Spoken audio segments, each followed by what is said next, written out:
Hey friends, we're off here with the Louisville ProActivist Report at Chickasaw Park today. I have a great guest and we're going to talk about a really powerful story. So share this out to the groups. I appreciate you all tuning in today.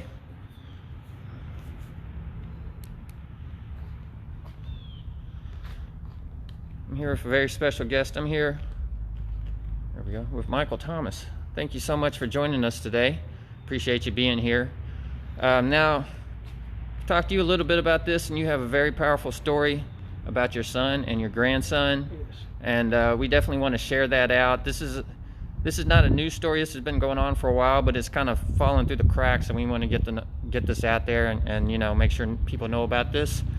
So yeah, go ahead and talk about it. You know, you lost both your grandson and your son in 2015 and 2017 respectively. So, you know, just tell us about that. I guess start in 2015.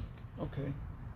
My name is Michael Thomas Sr., and I appreciate sharing this story out to you people and you guys across the city of Louisville and across the state.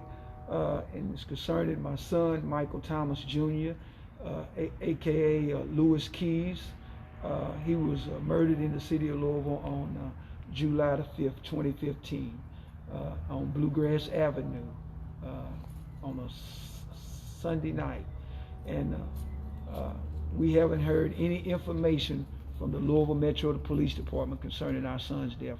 Right now it's being treated as a cold case, which I disagree with. I think anytime someone's killed, that it should always be active and open and try to find some answers to share with the loved ones and the families, no matter. Real quick, can I get you to speak up just a little bit? They're saying it's a little bit quiet. Okay. Right now it's a cold case, and which I disagree with. I think anytime someone is killed anywhere, that the case should stay open and let the loved ones and those who care and are concerned to know that someone is trying to get justice for them. And at this point, I feel like the Louisville Metropolitan Police Department is not trying to give us any kind of justice to this day as we speak. Like I said, he was killed July the 5th, 2015 on Bluegrass Avenue. He was shot 7 times in the torso and died at the scene. And that night I had to watch my son from a distance lay on the ground for over 4.5 hours. And when I left, he was still on the ground. And I didn't know how he was going to look when I saw him again. And when I saw him again, all due respect to Russell Awkward and Lyons Funeral Home, they made my son look like himself when I saw him again. And that was my concern also. And my son had a prosperous life, and he had a prosperous career ahead of him. He was an entertainer. He had his own record company, started Spotless Records, and he went by the name of Louis Keys. And he had 4 CDs that was out, and they were being played on the local radio stations and on the radio station in Atlanta, Georgia, even in the strip clubs in Atlanta, Georgia. And the reason he went by the name of Louis Keys, he made it short for Louisville, and Keys is keys to the city of Louisville. And that's what he explained to me. I wanted to know, and he explained it to me. And my son also was a entrepreneur who had just received a distribution license to have liqueurs sent from London, England, and also moonshine from eastern part of Kentucky back to England. And he wasn't able to finish off what he had started due to someone gunning him down. And I'm hoping one day soon, as we keep his story out front, that someone will see it, hear it, and may have heard someone talking about it and can share that information to authorities that can bring a closure in this case of my son, Michael Thomas Jr., aka Louis Keys. And I appreciate you guys if you have any information. I appreciate you guys sharing this on your cast today. So I want to ask you, you said that he was laying there for 4.5 hours? Yes. Why did that happen? Well, they said they were waiting on the police said they were waiting on the coroner to come, and it was a crime scene. I couldn't get close to him, and nowadays they don't even let you go to the coroner's office to identify your loved one. We had to wait a day, and we knew it was our son, but we had to wait a day. And their explanation to me is that the coroner's explanation to me when I did see him that night is that he would let me see my son the next day at 12 o'clock.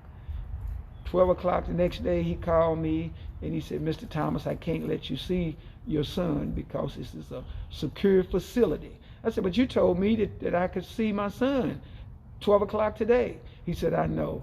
And I said, well, where did my son get shot at? He said, you don't want to know. And then he went on to share with me, he said, your son got shot in the upper torso, and that his last shot was to his head. And those were the last words that come from that coroner of here in Louisville, Kentucky, concerning my son. Wow. Yeah. Let's show some people some of the pictures of him that you have here. Okay. This is one of his CDs, Louis Keys to Kentucky. I think this was his second one. And at his death, the time of his death, he was working on the Book of Keys, which is 2 volumes that I have at my house that's unfinished. And he has there's another one here with Louis Keys. This is his initial, his first one out, Louis Keys. And in the inside cover, he's talking about the city of Louisville, and he's giving praise to God, and he's thanking the city for their support, and the reason he came up with the name Louis Keys, like I shared earlier, because he wanted to put Louisville on the map, and I think he did. And what a blessing. And in life today, when we leave here, we want to be able to leave behind something that someone will remember you by, and that it'll be a positive effect on the community and on the state. And I think my son has done that, and all I'm asking and all I'm seeking is justice for him. He left behind a daughter who he loved dearly, that he spent a lot of time with. And now as a grandfather, I'm playing grandfather and father, which I don't mind, but I shouldn't have to. Yeah. And he was really up and coming with music too, right? You said he opened for Little Jeezy one time, yeah, right? He opened for Little Jeezy on 2 occasions. Oh, twice? Yeah, Okay. Twice on 2 occasions. And you've got a picture of that here, right? Yeah, I got a picture here where he was signing autographs after one of the concerts. Yeah, yeah. Yeah. Wow. He was doing real good with his music. Yeah. And he moved to Atlanta, Georgia, stayed 7 years, and was working on music down there while he was down there, trying to get into a music setting where he could meet some people where he could put his company together. And then he came on back to Louisville because he wanted to be closer to his son, with his daughter, and hopefully was hoping that him and his girlfriend would get married, but that didn't happen. So he stayed on the road. You've got some other pictures here too, right? Yes, I got another one here of him with his daughter, who I was talking about, that he spent a lot of time with, and her name is Lyric, Lyric. Beautiful picture. Yeah, yes, when she was a baby. She's a student at Johnson Middle School right now. Okay, I was getting ready to ask how she's doing. She's doing great, and she plays the clarinet in the band at Johnson Middle School. So music is in the family then. Yes, yeah. That's beautiful. Yeah. He loved his daughter. Yeah. And she spends a lot of time at our home. And with school out and they being online virtual, she comes over and spends time at our home doing school. Right now she's at her other grandparents' house for the week. Okay. Yeah. Like I said, her name is Lyric Rain Thomas. Has she heard his music? Yes, she's heard his music. How does she react to that? She loved it. Yeah, she loved it. She loved her daddy. She loved her daddy. Yeah. Nice. Yeah. Mhm. I think you got at least one more picture here, Yes, right? I got another picture that he was doing some on tour with Whitehead Entertainment with Luke Whitehead, who was a basketball player for the University of Louisville. Okay. And he put together an entertainment group, and these are some of the acts that they were on tour with, and my son Louis Keys was a part of that group. I bring this out to share. There So, he is, right in the middle. I don't know if you guys may have heard of him, but some of you may have heard of him. But if you ask around, I think you heard positive things about Louis Keys. That's an awesome poster right there. Yeah, I got this hung in our basement on the wall. Very nice. Very nice. And is that all the pictures of him These that are you all have? pictures, yeah. Okay, so is there anything else we need to know about his case? Like I said, it's a cold case, and hopefully that with a new police chief coming in, that they can look into it and see if they've missed anything, and that we're able to find out who the suspect is and arrest him. Because as long as someone's not being arrested for these homicides that's going on in our city, then we're all in danger. So this not only has affected my family, it's affected the community, and it's affected the state, because we don't know who may be next. Right. And so we should all band together and support one another. And no matter what color, no matter what ethnicity or where you live at, we should stand together against violence against one another. And I appreciate your support. Yeah, it's a very tragic tale, and if it's not bad enough, you know you have another tale to tell. So let's talk about that. With what happened with your grandson. Now this was in 2017, correct? Yes, I had a grandson. His name Nicholas Shane Thomas. He had just turned 21, January the 29th, and we had a celebration at our house for him, cake and ice cream. And on February the 17th, he was getting on the expressway at 264 off of Taylor Boulevard, getting on west, and he was chased down in a car, and he was shot. His car was shot at 17 times. I had a picture on my phone that I wanted to share with Mr. Woolford, but I left it in my car. It's in my car. I left it in my car to show you the bullet holes in his car, and he was left in his car on the expressway, and I had to go out there, and they wouldn't let me near the car. And same scenario, I couldn't identify my grandson. It took 2 days before the police released his name, and we never did get to go look at the body to say it was our grandson. We knew it was because he hadn't came home. No one's been able to contact him. But just to know that you can't go identify your loved ones, that's an issue that should be addressed in the city with our elected officials and with our coroner.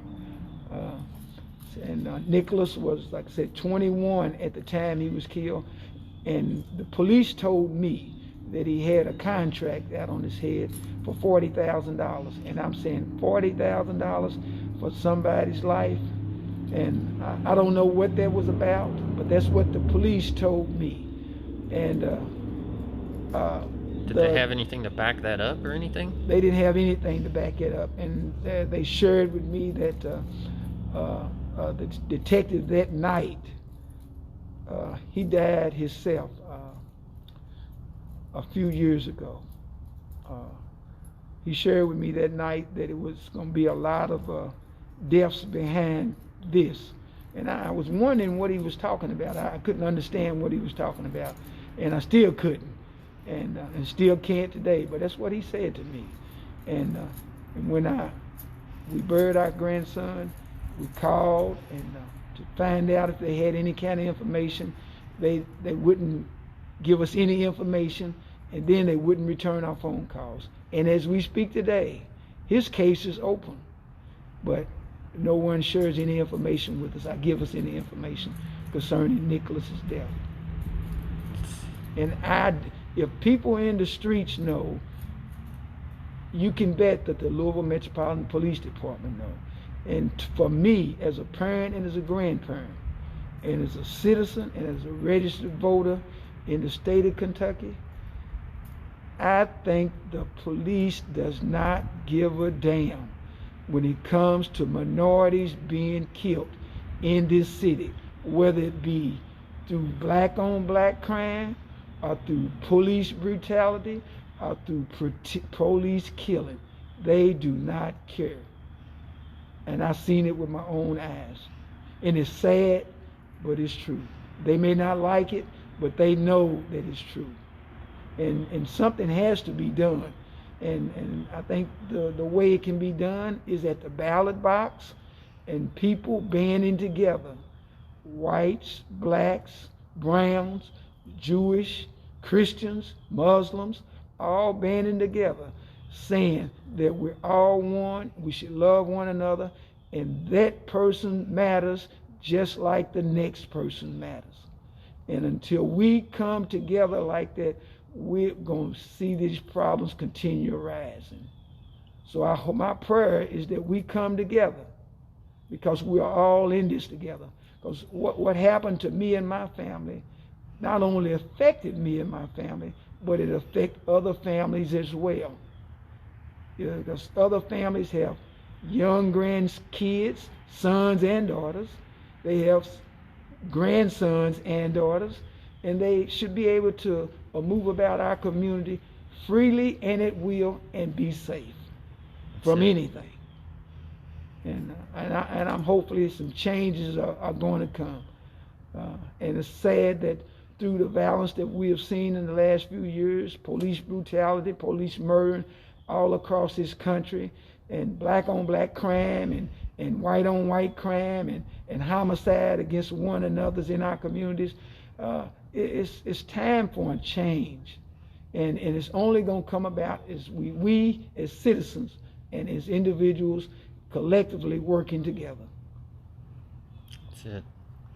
So I know you have some pictures of him as well. Yes. So let's take a look at those real quick. Okay. Which one you want to show first here? This one? Okay. Right. This is Nicholas right here. This is one of the pictures. He was at a concert with Mike Epps, a concert with Mike Epps right there. Nicholas was a football player at Dawes High School. He was a heck of an athlete. He got hurt in a motorcycle crash, and he messed his neck up, so he wasn't allowed to play contact sports anymore. And it took a toll on Nicholas, physically and mentally, and he could just turn his neck so far to the left. Matter of fact, he was at U of L hospital for 19 days. They didn't think he was going to make it, and Lord's blessing, he made it, and he was at rehab, at Fraser Rehab for about 20-something days, and he come out, and it took a little time for him to recover, but he recovered. With Lord's blessings, he recovered. Let's look at that other picture that you got here. Okay. See, this was what, high school prom? Is that what this was? Yeah, this was at a high school prom of his girlfriend's. She is a graduate of Valley High School and a graduate of right now. She graduated from Western Kentucky University a year ago. That was their prom in May of 2015. Her name is Mariah. Yeah. Do you still keep in contact with her? Yes, we keep in contact. She comes by and sees us on the holidays. She's doing all right? Yeah, she's doing fine, yeah. Oh, that's good to hear. Yeah, she's doing fine. Nice young lady. Yeah, it's a really great picture right there. So is there anything else about this case that you want us to know? Well, it's still an open case. I don't think the police is really The police department is really concerned about my grandson Nicholas's case. I really don't. But if any of the citizens out here have any kind of information that they're willing to share, I appreciate if they would, and I would appreciate if the police acted on it if they got the information. And do you have any way, like if anybody has any information they'd like to give you, is there, any kind of a number or email address or anything you want to give out? Yeah, they could contact me at my email address would be Rosalind, ROSALIND, T2727 at gmail.com. That's Rosalind, ROSALIND, T2727 at gmail.com. And my phone number is 502-965-5435. You'd be more than glad to hear what information you're willing to share. All right, I'm going to switch the camera up here real quick as we kind of get to the end here. So yeah, folks, it's a really tragic story, like Mark said there in the comments. It's a real tragedy. And we see too much of this in Louisville, too much of this. And we need a change. It's been going on for a long time. So we're going to get this video to Yvette Gentry. Feel free to share this with her as often as necessary, and maybe we can get the LMPD to look into this. We got to put pressure on them. Yes. We've been putting pressure for the last year with the Breonna Taylor movement, and we're still losing lives, and there were many lives lost before that, and we can't forget about one single name. So yeah, it's Yvette Gentry, it's time to do some work in the community. If this is how you want to bridge the gap between the LMPD and the community, things like this, work on this. We need some answers. There's no reason for it. Also, there's no reason for anybody to be laying in the street for 4 to 5 hours. That's absurd. That's absurd. So, we got to tighten these things up. So yeah, share this out with Yvette Gentry. I know I will. To make her take notice. Just going out to anybody watching this. We have so many stories to tell in Louisville, and I want to help get those stories out. So anybody that wants to tell their story, or if you know somebody needs to tell a story like this, please reach out to me and we'll do this and get the word out. Is there anything else you'd like to say before we get out of here and cut this off? I would just like to thank Rolf for coming down, giving his time and his energy to help me get my story out concerning my boys. And I appreciate the other members of the group that's doing things around the city that's positive and that's helping to do things that would help and change our community. I ask that you guys continue to keep up the good work, and let's all move forward as this new year comes in to try to make a difference in our community. And you got one question just came in from Melanie, from our friend Melanie. Okay. She wants to know who are the detectives on these cases? Detective on both cases was the guy on 48 Hours. I can't think of his name right off, but I can get it and give the information to Rolf before we leave. And I'll put it in the comments, or yes. I'll put it in the header. Okay. And is the same detective on both? Same detective on both. And let me share something with you before we go. This detective, the Commonwealth attorney, Mr. Tom Wine, and Justin James, who was the prosecutor, they told me that this detective went to Florida because he was hurt and no one else was able to pick up his case. And this was the reason why I wasn't getting any response from him over a course of almost 9 months. And this is ludicrous. Police department as big as the Louisville Metropolitan Police Department. An officer sick, goes away to rehab because of an injury, and nothing's left behind for another officer within that department can pick up to finish what he started. That's information was crazy. And if that happened to me, it's happening to other families. And that has to be addressed also. That's sad. We got a big police department. and they get funded a lot of money to take care, protect, and serve our community, and to answer to our community. And then you're going to tell me, who I just lost a son, that you're going to tell me that the officer went out of town to Florida, and he didn't leave any information with another officer to pick up to try to do anything about. And then when you call them, we can't even get a return call. That's ridiculous. Right. Families have the right to know what's going on. Right. And that's another good thing that the Morsi law was passed before. Now they have to let us know information concerning what's going on with the case. Yeah. That helps. But with this case here, this detective went to Florida. I was in the Commonwealth Attorney's office meeting with them, and that's what they told me. Let's see what Mark's saying here. Mark says, sounds like the department needs to face financial restructuring for department to produce better investigative work as well. It's sad. Sound good. I agree, Mark. Yeah, I agree too. Right on. Right on. Okay, any other questions or anything before we get out of here? We're about to wrap this up. Any last thing you want to say? No. Okay. All right, thank you all for tuning in. Share this out. Let's put that pressure on Yvette Gentry and the LMPD. And this detective, I'll get the name and I'll put it in the header of the video.